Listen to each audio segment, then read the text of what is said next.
Hey guys, I just got back from the theater from two movies today. Uh, it's basically a lot of catching up on stuff that just finally getting released and has been out for like months. The first one was Origin.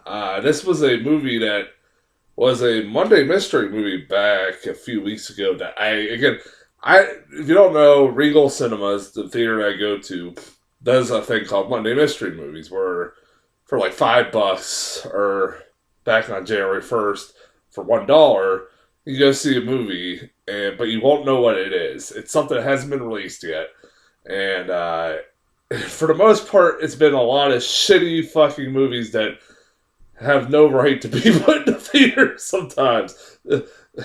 Hence, Founders Day was one of them. Mafia Mama, Hypnotic. Uh, there's some really bad ones I've sat for. But then also, I've got stuff like Talk to Me, and I've got American Fiction, and I got Sisu. Just to name a few movies that were put as far or that were Monday Mystery movies that ended up being really fucking good. And this is one of those fucking another one of those good examples. This is a really good movie. It's like a kind of like a mixture of kind of different a couple different styles of filmmaking, and even the filmmaker there was like a Q&A recorded Q&A of Ava DuVernay, the director of the movie, has made movies such as Selma that were like it's a hodgepodge of two kind of different movies. Like it's kind of a document. A lot of times in this movie, it feels like a documentary style esque film, and honestly, it could have been a documentary film. But it's also starring some well known name actors in it. And it's got a kind of a narrative, a story narrative to it that not all documentaries have. This movie is really kind of an eye-opening movie. It's a movie about the caste system theory that this author wrote. What's her name? Isabella. What's her? I don't want to disrespect this person's name. They did.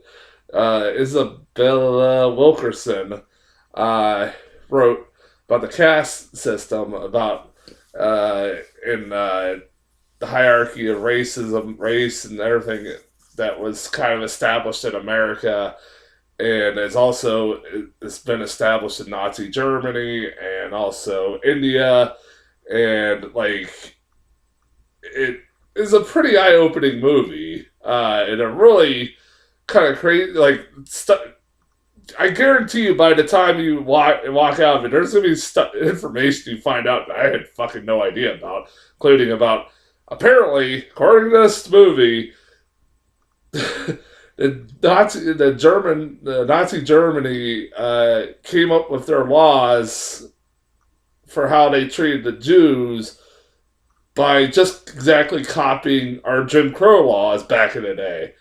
If that's true, that's fucked up beyond belief. That I don't know what to say about that. That's a fact I didn't know. That's fucking crazy. When like it makes sense when you think about it. Um, it it is also a movie about the author and her story, and like this poor woman went for some shit just even making this fucking story. And it's really the main girl. I forget her name is. I will probably butcher it. I apologize if I butcher it. What was her name? Uh, and Joanna Taylor. I'm sorry if I'm mispronouncing her name. I apologize. Uh, but she was really fucking good in this movie. She was carried this movie. And an actress that I've never seen much of her in anything else. They mentioned some of the stuff she's been in before. No, they said Lovecraft Country, which I never have gotten around to watching. Now Jonathan Majors is probably gonna be. I'm awkward now. Uh, that was like his starring vehicle. Well, but she apparently was in that. Oh, she was in King Richard as Richard Williams' wife, which I don't remember her in it, but she did get an Oscar nomination. So I remember. I think what I remembered of her in it, she was very good in it. But she is very good at this, so she definitely pulls off a really good performance and like carries this movie on her own because this is all from her point of view, from what she's discovering and like in her research and stuff like that. And a lot of narration about the history of caste racism and all stuff like that. You also have people like John Bernthal, who's really good in a very small supporting role. He's barely in it as her husband, but like he has a very important role to it, in even the small amount of time he's in it, because he is kind of the person that helps inspire her to write this fucking story. She basically got the story from right after the George Floyd incident. Not the George Floyd, sorry, Trayvon Martin. There's so many. I think that's a slip of the tongue because it's like there's so many fucking of these incidents that it's ridiculous. It's like there shouldn't be as many of these incidents, but there are, and you kind of almost like fucking mesh them together. Even though I don't mean to, I apologize. It's like George Zimmer, they're all awful. They're all awful fucking stories. Trayvon Martin, what happened to that poor kid was fucking awful. George Zimmerman deserves to burn in hell for that shit, but he's still alive and roaming free, and that pisses me off beyond belief. But at least those cops that killed George, George Floyd, sorry, are in prison. But fuck.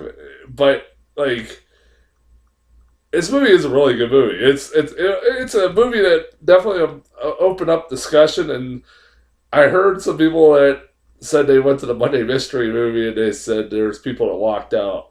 Yeah, there's probably people that don't want to face some fucking harsh realities that this movie's going to present, but whatever. I don't give a shit. This is still a problem we're dealing with today, and it's kind of sad.